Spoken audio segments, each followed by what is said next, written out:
On se retrouve pour un exercice des mines sur la diagonalisation. On a une matrice A, une matrice B, telle que A fois B est égal à cette matrice-là. Et on se demande si B fois A est diagonalisable. Moi, la première chose que je remarque dans cet énoncé, c'est ça. C'est que A et B ne sont pas carrés.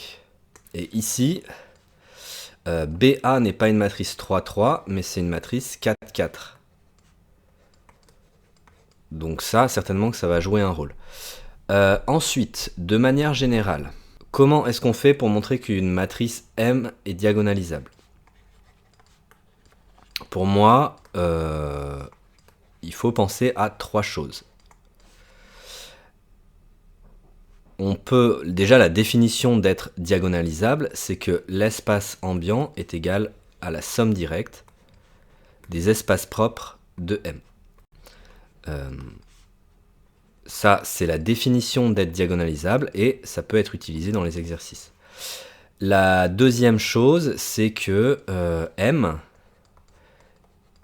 est annulé par un polynôme scindé simple.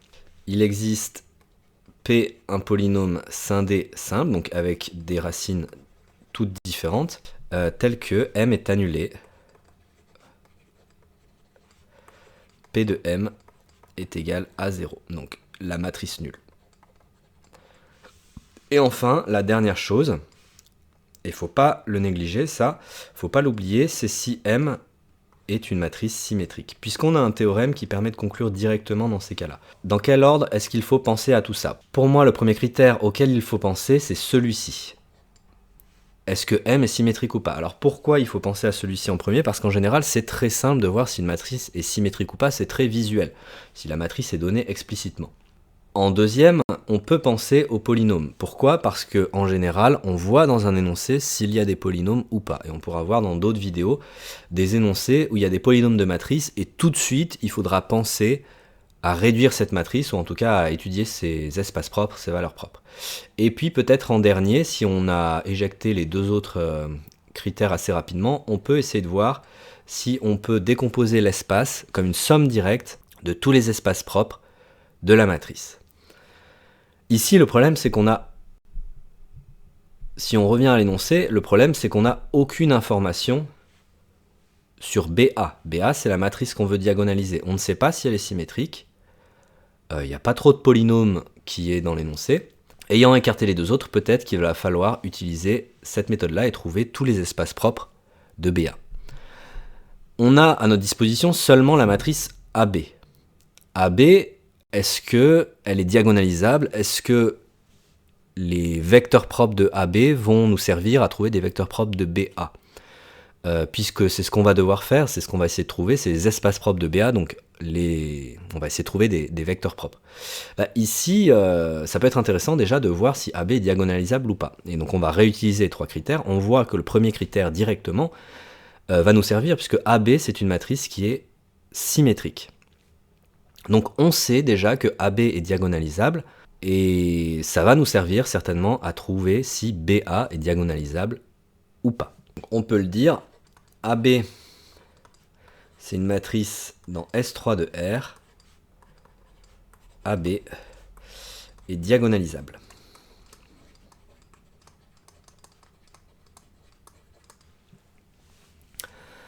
La question c'est, est-ce qu'on a besoin de la diagonaliser effectivement?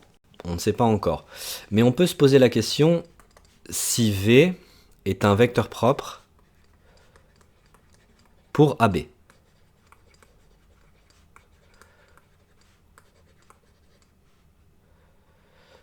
Pour la valeur propre, lambda. La valeur propre, j'ai écrit VP pour aller un petit peu plus vite. Donc lambda ici dans R. C'est vrai que c'était pas précisé, je l'ai pas précisé dans l'énoncé. On se pose la question de la diagonalisabilité dans R. Alors, on écrit ce que ça veut dire, hein, on va bien regarder. AB fois V est égal à lambda V. Ok, super. Maintenant, on se pose la question, ok, est-ce que V pour BA, ça représente quelque chose? Ça va certainement pas représenter quoi que ce soit, puisque V, c'est un vecteur dans R3, alors que les vecteurs propres de BA, ce seront forcément des vecteurs dans R4. Mais par contre, on voit que si on multiplie par B à gauche, on a ça. Donc, BV est un vecteur propre pour BA. Pour la valeur propre lambda,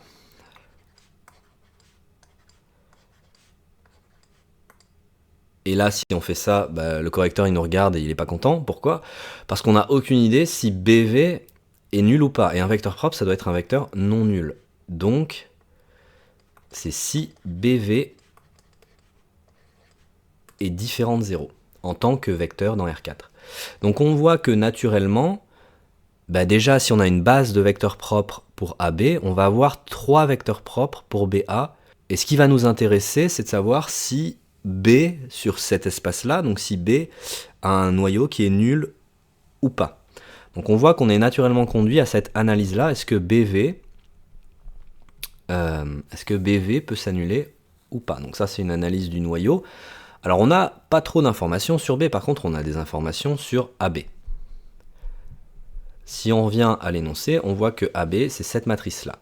Et donc si AB par exemple était inversible, ça nous donnerait des informations sur B. Donc on va essayer de montrer que AB est inversible. Montrons que AB est inversible.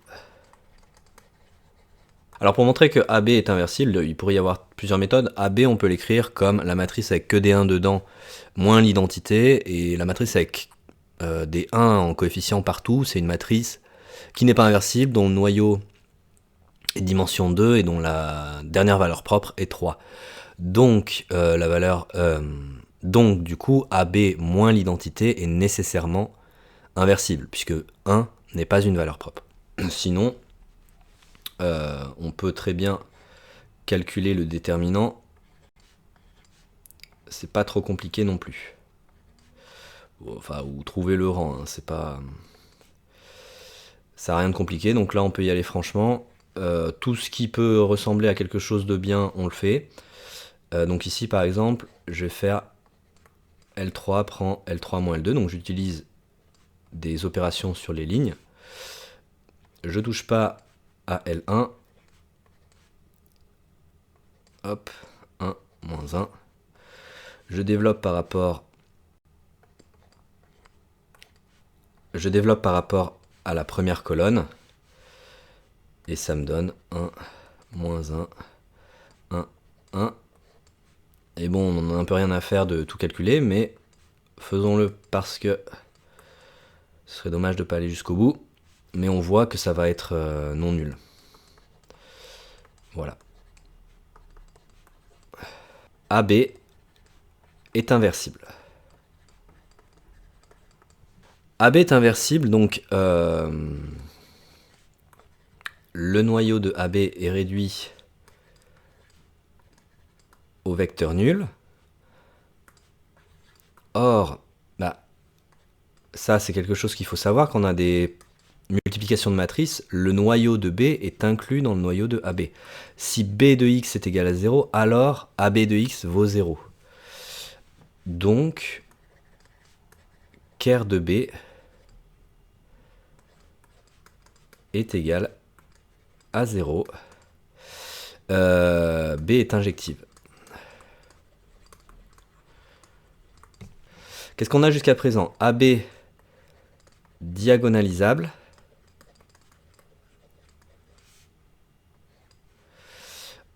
AB inversible, ça on l'a démontré. Alors, les deux ensemble nous disent que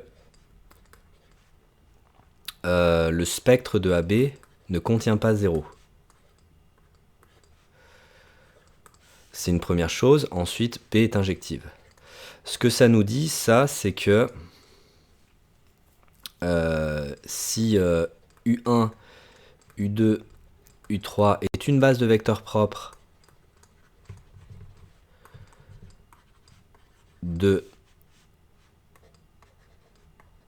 R3, alors 2AB dans R3, alors B de U1, B de U2 et B de U3 est libre. Donc il manquerait seulement un vecteur propre pour BA pour voir qu'elle est diagonalisable, puisque là on en a déjà 3. B de U1, B de U2, B de U3, ce sont 3 vecteurs propres de BA. Pas forcément pour des valeurs propres différentes, mais c'est pas très grave. En fait, pour savoir si c'est des valeurs propres égales ou différentes, il faudrait un petit peu plus analyser AB, mais on voit qu'en fait on n'en a même pas besoin. Il suffit maintenant de trouver un quatrième vecteur propre, et ici c'est là où on va se servir du fait que notre matrice elle est dans R4. Ici on va rajouter,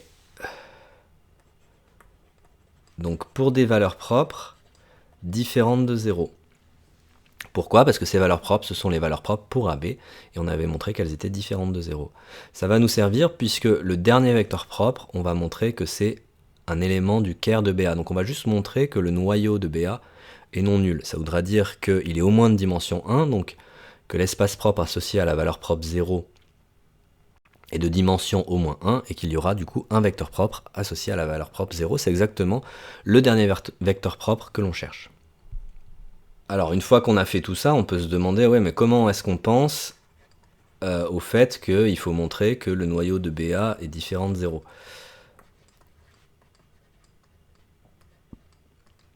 Là, tout simplement, A va de R4 dans R3, donc nécessairement son noyau est non nul. Et comme le noyau de A est inclus dans le noyau de BA, bah forcément, le noyau de BA sera lui aussi non nul. Donc je vais juste écrire ce que je viens de dire. A va de R4 dans R3. Donc, rang de A est inférieur à la dimension de R3 qui vaut 3.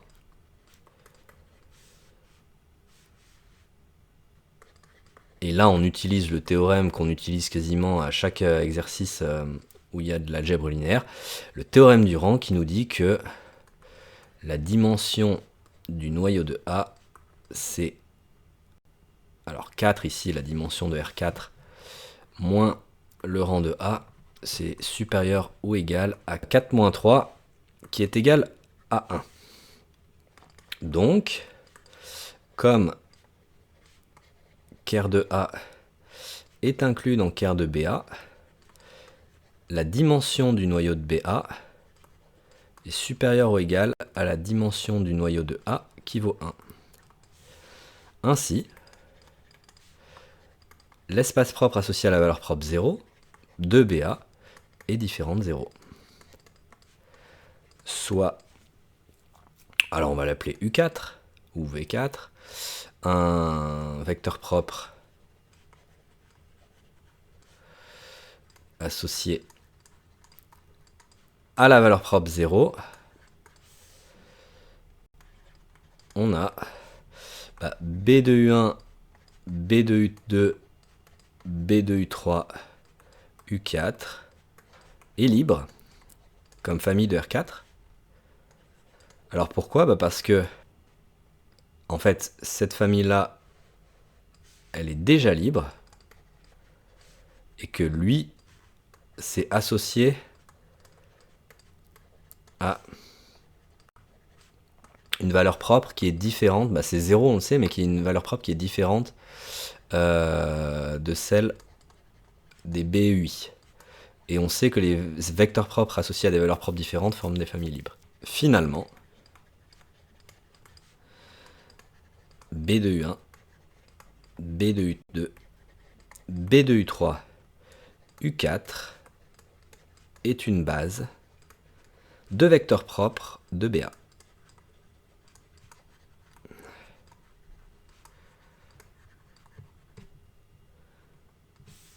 BA est diagonalisable.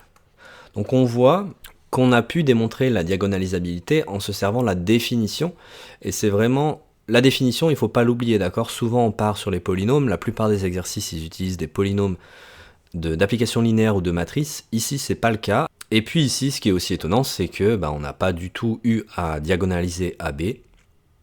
Il suffisait de savoir qu'elle était diagonalisable et inversible.